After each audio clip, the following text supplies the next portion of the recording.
Hi hello ಎಲ್ಲರಿಗೂ ನಮಸ್ಕಾರ. Welcome back to our YouTube channel.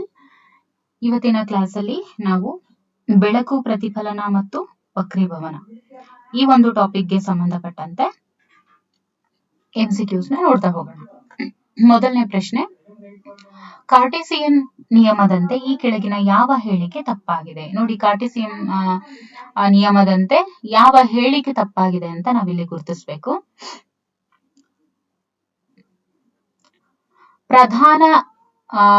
ಪ್ರಧಾನಾಕ್ಷಕ್ಕೆ ಲಂಬವಾಗಿ ಮೇಲಿನ ಕಡೆಗೆ ಅಳೆಯಲಾಗುವ ದೂರಗಳನ್ನು ಧನಾತ್ಮಕವಾಗಿ ತೆಗೆದುಕೊಳ್ಳಬೇಕು. ಅಫ್ಕೋರ್ಸ್ ಇದೇನಿದೆ ಇವಾಗ ನೋಡಿ, ಲಂಬವಾಗಿ ಮೇಲಿನ ಕಡೆಗೆ ಅಳೆಯಲಾಗುವಂತಹ ಎಲ್ಲಾ ದೂರಗಳನ್ನ ನಾವು ಧನಾತ್ಮಕವಾಗಿನೇ ತಗೋತೀವಿ. This is the right answer.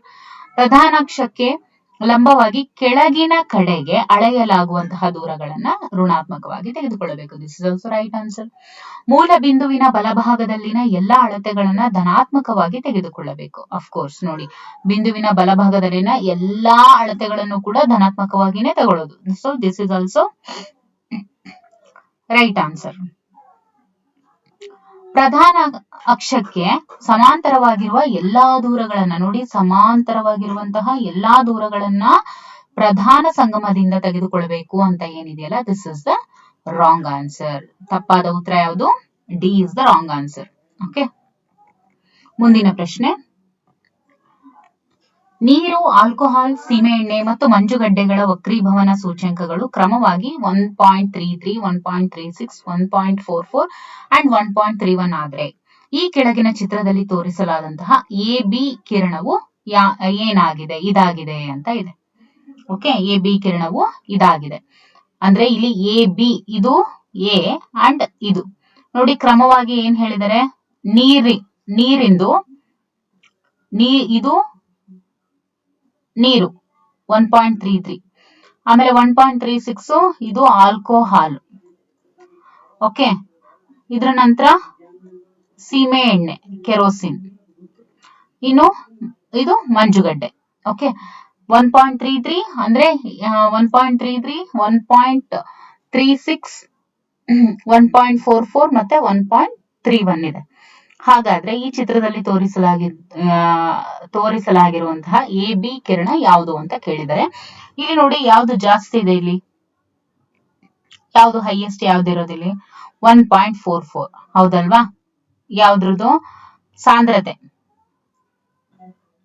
ವಕ್ರೀಭವನ ಸೂಚ್ಯಂಕ. ಓಕೆ, ಇದು ಇಲ್ಲೇನ್ ಇರೋದು? ವಕ್ರೀಭವನ ಸೂಚ್ಯಂಕ ಅಂದ್ರೆ ರಿಫ್ರಾಕ್ಟಿವ್ ಇಂಡೆಕ್ಸ್ ಅಂತ ಹೇಳ್ತೀವಿ, ಹೌದಲ್ವಾ? ಆ ಒಂದು ರಿಫ್ರಾಕ್ಟಿವ್ ಇಂಡೆಕ್ಸ್ ಇದು 1.44 ಆಯ್ತಾ? ಅದ್ರನ್ನ ನೋಡಿ, ಇವಾಗ ನಾವು ಕ್ರಮವಾಗಿ ಬರ್ಕೊಳ್ಳೋಣ. 1.31, 1.33, 1.36 ಆಗಿದೆ ಅಲ್ವಾ? 1.44, 1.31, 1.33, 1.36 ಮತ್ತೆ 1.44 ಇದೆ, ಹೌದಲ್ವಾ? ಸೊ ಇಲ್ಲಿ 1.31, 1.33, 1.36 ಮತ್ತೆ 1.44 ಅಂತ ಇದೆ, ಹೌದಲ್ವಾ? ಹಾಗಾದ್ರೆ ಈ ಚಿತ್ರದಲ್ಲಿ ತೋರಿಸಿರುವಂತಹ AB ಏನಿದೆ, ಈ ಕಿರಣ ಯಾವ್ದನ್ನ ಸೂಚಿಸ್ತಾ ಇದೆ ಅಂತ ಹೇಳಿದ್ರೆ, ದಟ್ ಈಸ್ ನೀರು. ಯಾವ್ದನ್ನ ಸೂಚಿಸ್ತಾ ಇದೆ? ನೀರು, ಹೌದಲ್ವಾ? ನೋಡಿ, ಇದು 1, ಇದು 2, ಇದು 3, ಇದು 4, ಹೌದಲ್ವಾ? ಹಾಗಾದ್ರೆ ಇದೇನು? ಇದು AA, ಇದು AB, ಇದು AC, ಇದು AD ಅಂತ ಕನ್ಸಿಡರ್ ಮಾಡಿದ್ರೆ AB ವ್ಯಾಲ್ಯೂ ಏನು? ದಟ್ ಇಸ್ ನೀರಾಗಿರುತ್ತೆ. ದಟ್ ಇಸ್ 3 ಅಂದ್ರೆ 1.33 ನೀರು. ಮೂರನೇ ಒಂದು ಪ್ರಶ್ನೆ, ಮಸೂರದ ದೃಕ್ ಕೇಂದ್ರದ ಮೂಲಕ ಹಾದು ಹೋಗುವ ಬೆಳಕಿನ ಕಿರಣ. ಮಸೂರದ ಮೂಲಕ ಹಾದು ಹೋಗುವಂತಹ ಬೆಳಕಿನ ಕಿರಣ ಯಾವುದು ಅಂತ ಕೇಳಿದರೆ, ಮೂರನೇ ಪ್ರಶ್ನೆ, ಪ್ರಧಾನ ಅಕ್ಷಕ್ಕೆ ಸಮಾಂತರವಾಗಿ ನಿರ್ಗಮಿಸುತ್ತದೆ, ವಿಚಲನೆ ಹೊಂದುವುದಿಲ್ಲ, ಪ್ರಧಾನ ಸಂಗಮದ ಮೂಲಕ ನಿರ್ಗಮಿಸುತ್ತದೆ ಮತ್ತೆ ಮಿಥ್ಯ ಪ್ರತಿಬಿಂಬವಾಗುತ್ತೆ ಅಂತ ಇದೆ. ಓಕೆ, ಇದಕ್ಕೆ ಉತ್ತರ ದಟ್ ಇಸ್ ವಿಚಲನೆ ಹೊಂದುವುದಿಲ್ಲ. ನೋಡಿ, ಮಸೂರದ ದೃಕ್ ಕೇಂದ್ರದ ಮೂಲಕ ಹಾದು ಹೋಗುವಂತ ಬೆಳಕಿನ ಕಿರಣ ಏನಿದೆ, ಅದು ಯಾವಾಗ್ಲೂ ವಿಚಲನೆ ಹೊಂದೋದಿಲ್ಲ. ಓಕೆ, ಇನ್ನು ನಾಲ್ಕನೇ ಪ್ರಶ್ನೆ, ಪೀನ ಮಸೂರದಲ್ಲಿ ವಸ್ತು ಮತ್ತು ಪ್ರತಿಬಿಂಬಗಳ ಗಾತ್ರ ಕ್ರಮವಾಗಿ 10 ಸೆಂಟಿಮೀಟರ್ ಆದರೆ ವಸ್ತುವಿನಲ್ಲಿ ಇಲ್ಲಿ ಇಡಲಾಗಿದೆ ಅಂತ ಹೇಳಿದ್ದಾರೆ. ನೋಡಿ, ಇವಾಗ ಪೀನ ಮಸೂರ ಇದೆ, ಓಕೆ, ಪಿ ನ ಮಸೂರದಲ್ಲಿ ವಸ್ತು ಮತ್ತು ಪ್ರತಿಬಿಂಬಗಳ ಗಾತ್ರ ಎರಡು ಕೂಡ ಕ್ರಮವಾಗಿ, ಈಗ ವಸ್ತು ಮತ್ತೆ ಪ್ರತಿಬಿಂಬ ಎರಡು ಕೂಡ 10 ಸೆಂಟಿಮೀಟರ್ ಇದೆ ಕ್ರಮವಾಗಿ. ಆದ್ರೆ ವಸ್ತುವನ್ನ ಎಲ್ಲಿ ಇಡಲಾಗಿದೆ ಹಾಗಾದ್ರೆ ಅಂತ ಕೇಳಿದ್ದಾರೆ. ಓಕೆ, ಎಲ್ಲಿ ಇಡಲಾಗಿದ್ರೆ ಹಾಗಾದ್ರೆ ನೋಡಿ, ಕ್ರಮವಾಗಿ ಅದು 10 ಸೆಂಟಿಮೀಟರ್ ಇದೆ ಅಂತ ಹೇಳಿದ್ರೆ ಆ ಒಂದು ವಸ್ತುವನ್ನ ದಟ್ ಇಸ್ 2f ನಲ್ಲಿ ಇಟ್ಟಿರ್ತಾರೆ.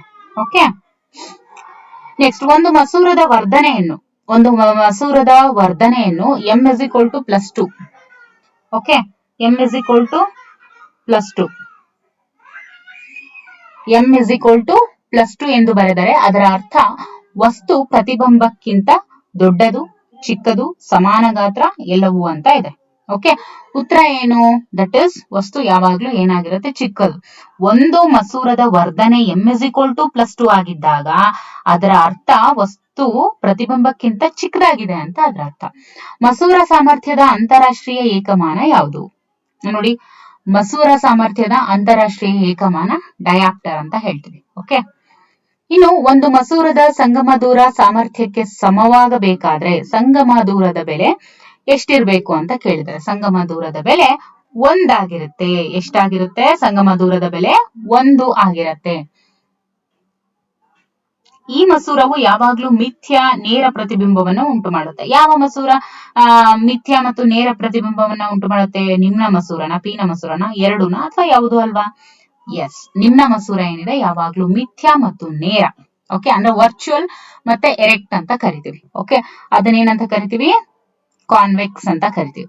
ಮಸೂರ ದೃಕ್ಕೇಂದ್ರ ನೋಡಿ, ಮಸೂರ ದೃಕ್ಕೇಂದ್ರ ಹಾಗೂ ಪ್ರಧಾನ ಸಂಗಮದ ನಡುವಿನ ದೂರ. ಓಕೆ, ಮಸೂರದ ದೃಕ್ಕೇಂದ್ರ ಹಾಗೂ ಪ್ರಧಾನ ಸಂಗಮದ ನಡುವಿನ ದೂರ ಏನಾಗಿರುತ್ತೆ ಅಂತ ಕೇಳಿದ್ದಾರೆ. ಸಂಗಮ ಬಿಂದು, ಸಂಗಮ ದೂರ, ದ್ಯುತಿರಂಧ್ರ, ಪ್ರಧಾನಾಕ್ಷ. ನೋಡಿ, ಮಸೂರದ ದೃಕ್ಕೇಂದ್ರ ಮತ್ತು ಪ್ರಧಾನ ಸಂಗಮದ ನಡುವಿನ ದೂರ ಯಾವಾಗ್ಲೂ ಸಂಗಮ ದೂರ ಆಗಿರುತ್ತೆ. ಓಕೆ, ಒಂದು ಮಸೂರದ ಸಾಮರ್ಥ್ಯದ ಮೌಲ್ಯವು ಋಣಾತ್ಮಕವಾಗಿದ್ರೆ ಅದು ನಿಮ್ನ ಮಸೂರನ, ಪಿ ನ ಮಸೂರನ, ಎರಡೂನ ಅಥವಾ ಯಾವುದು ಅಲ್ವಾ? ಅದು ನಿಮ್ನ ಮಸೂರ ಆಗಿರುತ್ತೆ. ಒಂದು ಮಸೂರದ ಸಾಮರ್ಥ್ಯದ ಮೌಲ್ಯ ಋಣಾತ್ಮಕವಾಗಿದ್ರೆ, ಸಪೋಸ್ ಅದು ಋಣಾತ್ಮಕವಾಗಿದ್ರೆ, ಮಸೂರದ ಸಾಮರ್ಥ್ಯ ಋಣಾತ್ಮಕವಾಗಿದ್ರೆ ಅದು ನಿಮ್ನ ಮಸೂರ ಆಗಿರುತ್ತೆ. ಓಕೆ, ಈ ವಿಡಿಯೋವನ್ನ ಯಾರೆಲ್ಲ ನೋಡ್ತಾ ಇದ್ದೀರಾ ದಯವಿಟ್ಟು ಸಬ್ಸ್ಕ್ರೈಬ್ ಮಾಡಿ. ಸಬ್ಸ್ಕ್ರಿಪ್ಷನ್ ಅನ್ನೋದು ಎಷ್ಟು ಇಂಪಾರ್ಟೆಂಟ್ ಅಂದ್ರೆ ಇನ್ನು ಹೆಚ್ಚಿನದಾಗಿ ವಿಡಿಯೋಸ್ ಮಾಡೋದಕ್ಕೆ ಪ್ರೋತ್ಸಾಹ ಸಿಕ್ಕಂತಾಗುತ್ತೆ. ವಿಡಿಯೋ ನೋಡಿದ್ದಕ್ಕಾಗಿ ಧನ್ಯವಾದಗಳು.